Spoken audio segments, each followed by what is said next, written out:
कहते हैं यूं ही नहीं मिलती राहों को मंजिल, एक जुनून सा दिल में जगाना पड़ता है। पूछा चिड़िया से कैसे बनाया आशियाना, बोली भरनी पड़ती है उड़ान, बार बार तिनका तिनका उठाना पड़ता है। हाँ तो नमस्कार मेरे प्यारे साथियों, आप सभी का बहुत बहुत स्वागत है आपके अपने परिवार AY ऑनलाइन एकेडमी पर। आज के इस वीडियो में हम क्लास 10th के सोशल साइंस के मोस्ट VVI ऑब्जेक्टिव क्वेश्चंस को करेंगे 2025 के एग्जाम के लिए, जो कि काफ़ी महत्वपूर्ण होगा। तो बिना देरी के जो है वीडियो को स्टार्ट करते हैं। और अगर आप इससे पहले कि हमारे परिवार AY ऑनलाइन एकेडमी को सब्सक्राइब अभी तक नहीं किए हैं तो प्लीज़ सब्सक्राइब जो है वो कर लीजिए। तो चलिए बिना देरी किए जो है वीडियो को स्टार्ट करते हैं।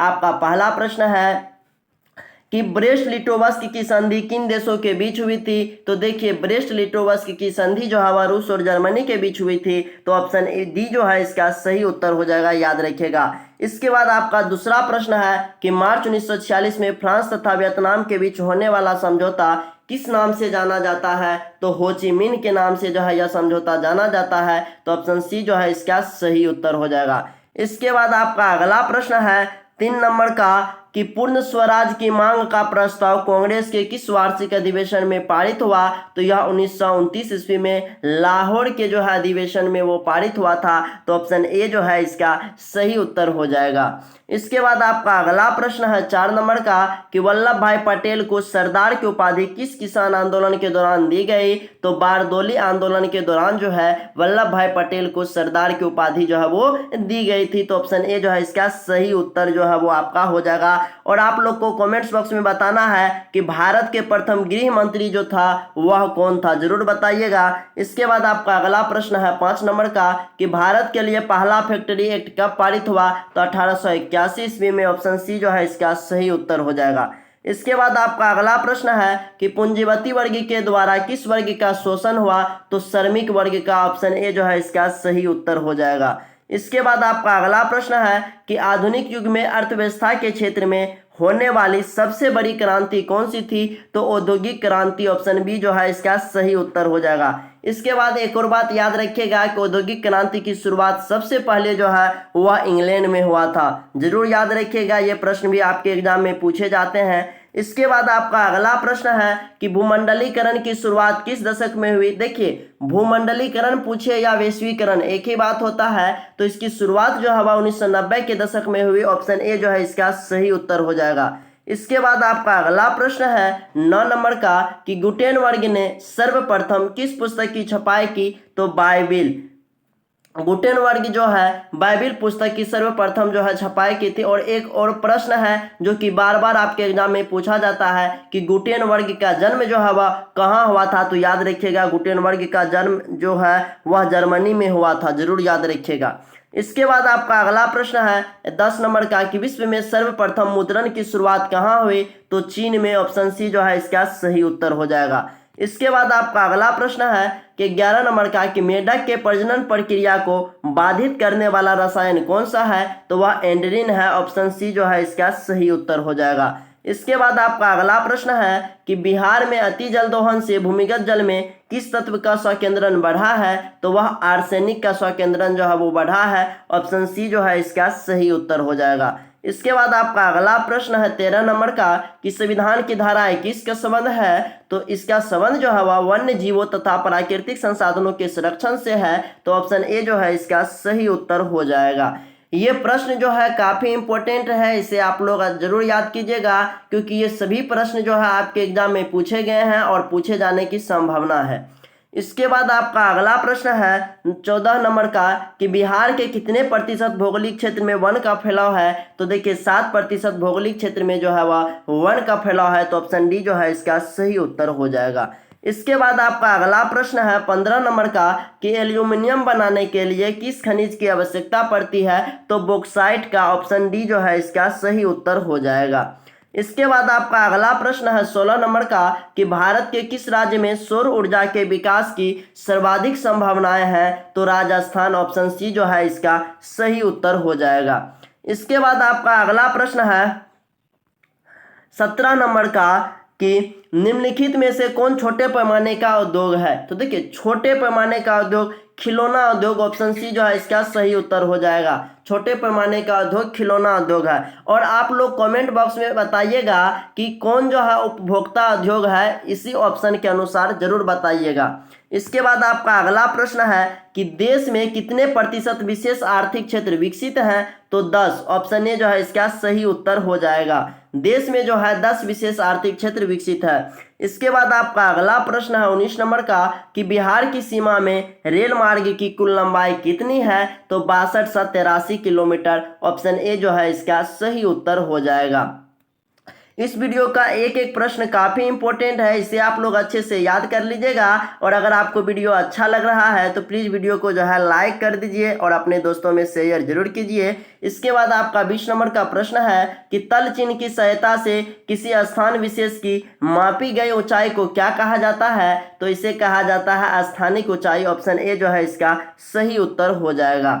इसके बाद आपका अगला प्रश्न है 21 नंबर का कि जब हम लैंगिक विभाजन की बात करते हैं तो हमारा अभिप्राय होता है। तो देखिए हमारा अभिप्राय जो होता है वह यह कि समाज द्वारा स्त्रियों और पुरुषों को दी गई असमान भूमिकाएं। ऑप्शन बी जो है इसका सही उत्तर हो जाएगा।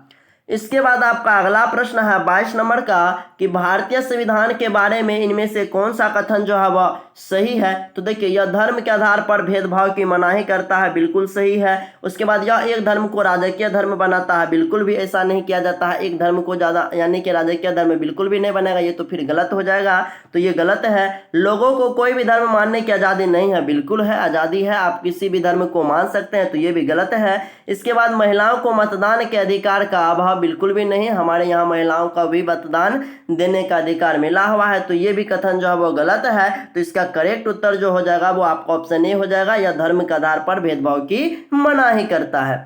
इसके बाद आपका अगला प्रश्न है 23 नंबर का कि सत्ता में साझेदारी सही है क्योंकि यह जो है विभिन्न समुदायों के बीच टकराव को जो है वो कम कर देती है। तो ऑप्शन डी जो है इसका सही उत्तर हो जाएगा।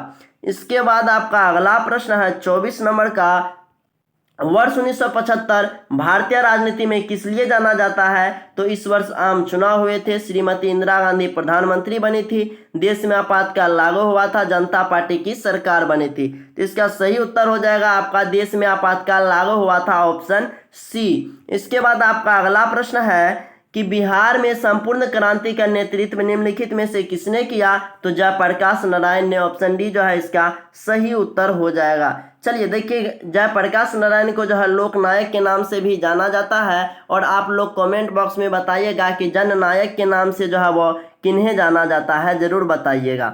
इसके बाद आपका अगला प्रश्न है 26 नंबर का कि नर्मदा घाटी परियोजना किन राज्यों से संबंधित है, तो यह संबंधित है गुजरात, महाराष्ट्र और मध्य प्रदेश से।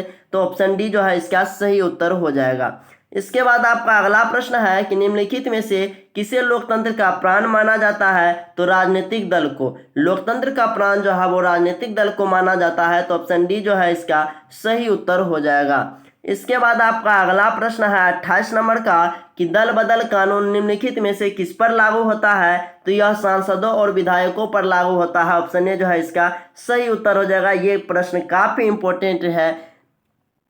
इसके बाद आपका अगला प्रश्न है 29 नंबर का कि जनता दल यूनाइटेड पार्टी का गठन कब हुआ था, तो 2003 ईस्वी में। ऑप्शन सी जो है इसका सही उत्तर हो जाएगा। जनता दल यूनाइटेड पार्टी का गठन 2003 ईस्वी में हुआ था। इसके बाद आपका अगला प्रश्न है 30 नंबर का कि निम्न में से कौन अर्थव्यवस्था के प्राथमिक क्षेत्र में सम्मिलित है। देखिए ये प्रश्न काफी इंपॉर्टेंट है, ये आपके एग्जाम में पूछता है फर्स्ट या सेकेंड शिफ्ट या तो दोनों में ही पूछता है। तो देखिए प्राथमिक क्षेत्र में जो है आपका कृषि क्षेत्र सम्मिलित है, उसके बाद औद्योगिक क्षेत्र जो है या द्वितीयक क्षेत्र में सम्मिलित है, इसके बाद सेवा क्षेत्र जो है वह तृतीयक क्षेत्र में सम्मिलित है। इसे आप लोग अच्छे से याद रखिएगा, ये प्रश्न काफी बार दोहराते हैं। तो इसका करेक्ट उत्तर जो है वो आपका ऑप्शन बी हो जाएगा। इसके बाद आपका अगला प्रश्न है 31 नंबर का कि जिस देश की प्रति व्यक्ति है, देखिए यदि प्रति व्यक्ति आय रहे या राष्ट्रीय आय रहे वो अधिक होता है तो वह देश जो कहलाता है वह विकसित कहलाता है। ऑप्शन बी जो है इसका सही उत्तर हो जाएगा। इसके बाद आपका अगला प्रश्न है कि बिहार के किस जिले की प्रति व्यक्ति आय सर्वाधिक है, तो पटना जिले का प्रति व्यक्ति आय जो है वो सर्वाधिक है। तो ऑप्शन ए जो है इसका सही उत्तर हो जाएगा। अगर पूछेगा किस जिले की प्रति व्यक्ति यह सबसे कम है तो वो जो है शिवहर जिला है, याद रखिएगा। और आप लोग को कमेंट बॉक्स में बताना है कि भारत के किस राज्य का प्रति व्यक्ति यह सर्वाधिक है और किस राज्य का प्रति व्यक्ति है जो है वह सबसे कम है, जरूर बताइएगा आप लोग। इसके बाद आपका अगला प्रश्न है 33 नंबर का कि भारत का केंद्रीय बैंक कौन सा है, तो reserve bank of India, option A जो है इसका सही उत्तर हो जाएगा। रिजर्व बैंक ऑफ इंडिया जो है यह भारत का केंद्रीय बैंक है। और अगर हम बात करें रिजर्व बैंक ऑफ इंडिया की स्थापना की तो इसकी स्थापना जो है वह 1 अप्रैल जो है 1935 ईस्वी को इनका स्थापना हुआ था। इसके बाद 1 रुपया का नोट जो है वह वित्त विभाग के द्वारा जो है जारी किया जाता है। इसके बाद 1 रुपया से अधिक का नोट जैसे कि 2 रुपया, 5 रुपया, 10 रुपया, 20 रुपया, 50, ये सारे नोट जो है वह जो है रिजर्व बैंक ऑफ इंडिया के द्वारा जो है जारी किया जाता है, याद रखिएगा। इसके बाद आपका अगला प्रश्न है 34 नंबर का कि व्यावसायिक बैंकों का सर्वप्रथम राष्ट्रीयकरण कब किया गया, तो 1969 ईस्वी में, ऑप्शन सी जो है इसका सही उत्तर हो जाएगा। इसके बाद आपका अगला प्रश्न है कि ऊर्जा के मुख्य स्रोत क्या है, तो देखिए कोयला भी है, पेट्रोलियम भी है, विद्युत भी है, जिसका करेक्ट उत्तर इनमें से सभी हो जाएगा, ऑप्शन डी। इसके बाद आपका अगला प्रश्न है 36 नंबर का कि इनमें से कौन सी बहुराष्ट्रीय कंपनी है, Ford motor, Samsung, Coca Cola, ये सभी जो है बहुराष्ट्रीय कंपनी है, तो ऑप्शन डी जो है इसका सही उत्तर हो जाएगा। आज के इस वीडियो का सभी प्रश्न काफ़ी इंपॉर्टेंट है, आप लोग अच्छे से याद कीजिएगा और वीडियो को लास्ट तक जरूर देखिएगा। इसके बाद आपका अगला प्रश्न है 37 नंबर का कि उपभोक्ता अधिकार दिवस कब मनाया जाता है, तो 15 मार्च को, ऑप्शन बी जो है इसका सही उत्तर हो जाएगा। इसके बाद आपका अगला प्रश्न है कि यदि किसी वस्तु या सेवा का मूल्य 20 लाख से अधिक तथा 1 करोड़ से कम है तो उपभोक्ता कहाँ शिकायत करेगा, तो राज्य आयोग में, ऑप्शन बी जो है इसका सही उत्तर हो जाएगा, याद रखिएगा। और इसके बाद यदि किसी वस्तु या सेवा का मूल्य जो है वह 0 रुपया से लेकर के अब 20 लाख तक है तो वह जो है उसका शिकायत जिला फोरम में करेगा, ऑप्शन ए इसका सही उत्तर होगा। अगर वही पूछता है कि 1 करोड़ से अधिक का अगर जो है कोई वस्तु या सेवा का मूल्य है तो उसका शिकायत जो है वह राष्ट्रीय आयोग में होगा, याद रखिएगा। 3 ही जगह हम जो है उपभोक्ता शिकायत कर सकता है, एक जिला फोरम, एक राज्य आयोग और राष्ट्रीय आयोग। जिला फोरम के लिए जो है 0 से 20 लाख तक का जो शिकायत है वह जिला फोरम में होगा। उसके बाद 20 लाख से जो है अधिक और 1 करोड़ से कम होगा तो राज्य आयोग में, और 1 करोड़ से अधिक होगा तो वह जो है राष्ट्रीय आयोग में जो है वो करेगा। इसके बाद आपका अगला प्रश्न है 39 नंबर का कि सुनामी का प्रमुख कारण क्या है, तो समुद्र में भूकंप का आना, ऑप्शन ए जो है इसका सही उत्तर हो जाएगा। इसके बाद आपका अगला प्रश्न है जो कि आज के इस वीडियो का लास्ट प्रश्न है कि भूकंप केंद्र के ऊर्ध्वाधर पृथ्वी पर स्थित केंद्र को क्या कहा जाता है, अधिक केंद्र, ऑप्शन बी जो है इसका सही उत्तर हो जाएगा। तो 40 प्रश्नों में से आपको कितना प्रश्न याद था कमेंट बॉक्स में जरूर बताइएगा। तो वीडियो को यहीं पर एंड करते हैं। आई होप कि आपको ये वीडियो बहुत ही अच्छी और बहुत ही हेल्पफुल लगी होगी। अगर आपको वीडियो थोड़ी सी भी अच्छी और हेल्पफुल लगी तो प्लीज़ वीडियो को लाइक और अपने दोस्तों, यार प्यार और रिश्तेदार में शेयर जरूर कीजिएगा। साथ ही अगर आपने अभी तक AY ऑनलाइन एकेडमी परिवार को सब्सक्राइब नहीं किया है तो प्लीज़ सब्सक्राइब कर लीजिए। तो जय हिंद, मिलते हैं आपसे नेक्स्ट वीडियो में, तब तक के लिए बाय।